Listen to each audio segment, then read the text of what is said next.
share my mind and you don't die. This is the season 1, the episode 567 in the series How to Manifest Immortality. And the name of today's teaching is Shadows of the Past.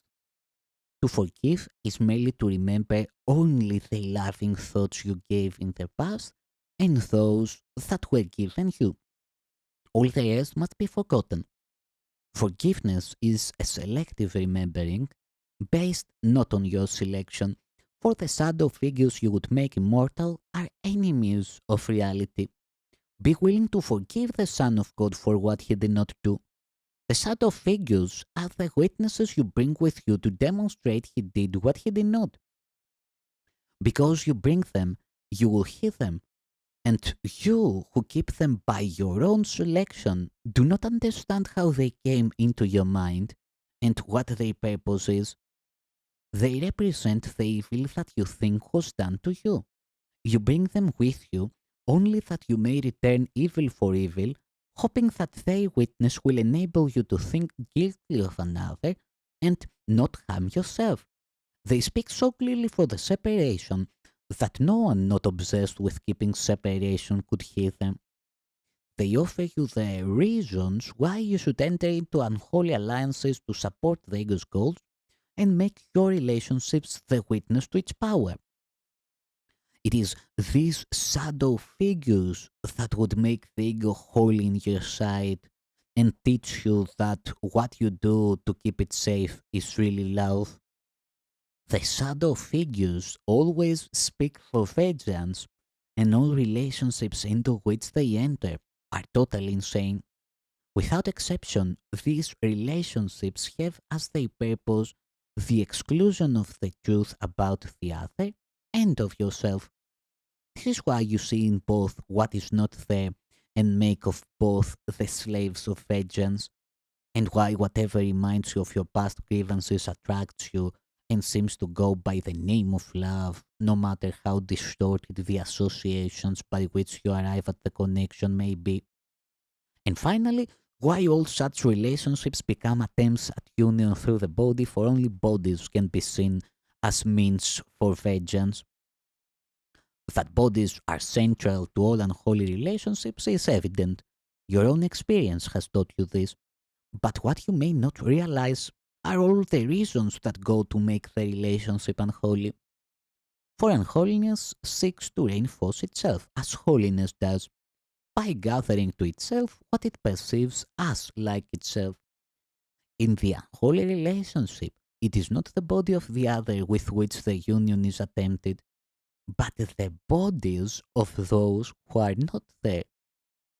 For even the body of the other, already a severely limited perception of him, is not the central focus as it is, or in entirety.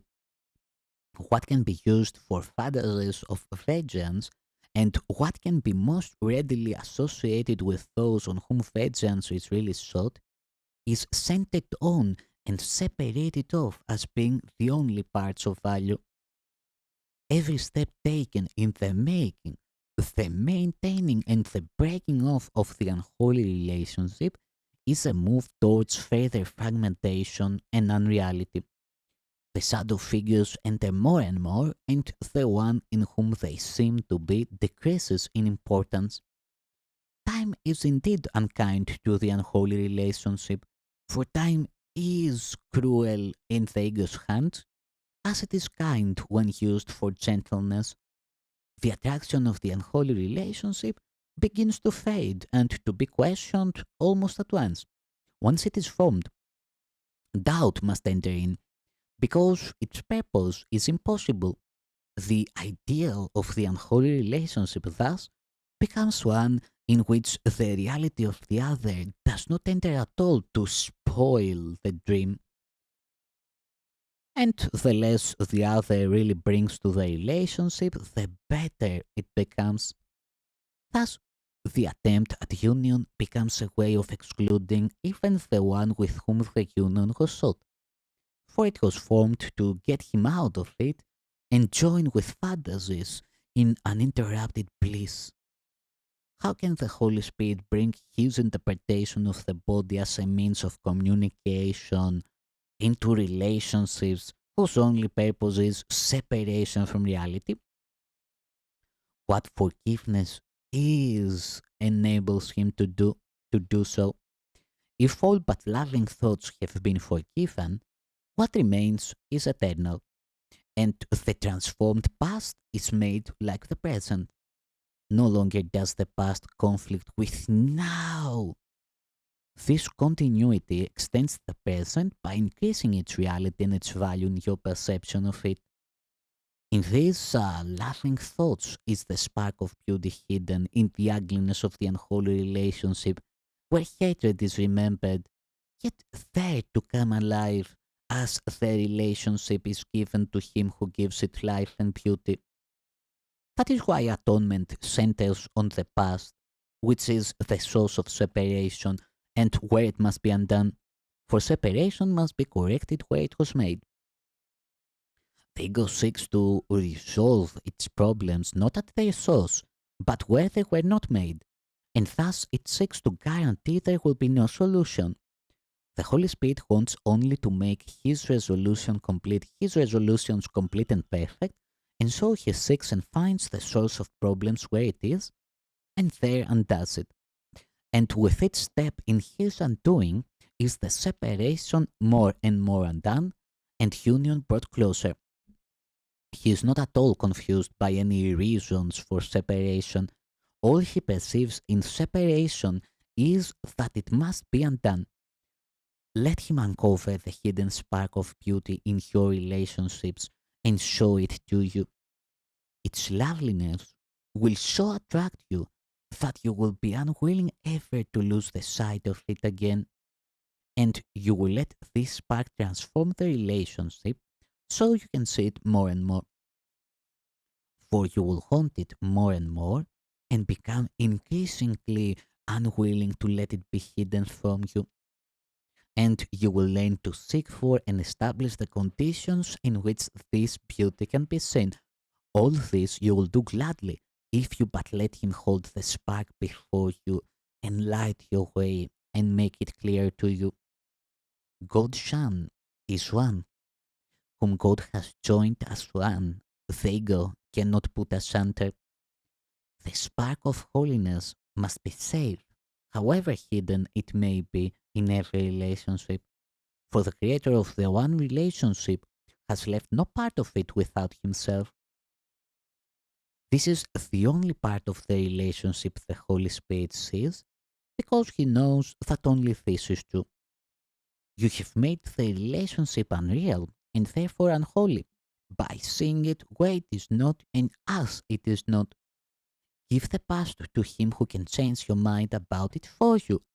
But first, be sure you fully realize what you have made the past to represent and why.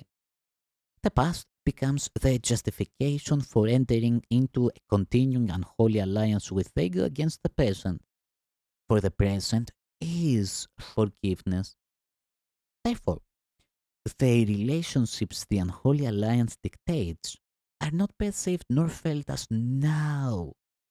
Yet, the frame of reference to which the present is referred for meaning is an illusion of the past, in which those elements that fit the purpose of the unholy alliance are retained and all the rest let go. And what is thus let go is all the truth the past could ever offer to the present as witnesses for its reality. What is kept but witnesses to the reality of dreams?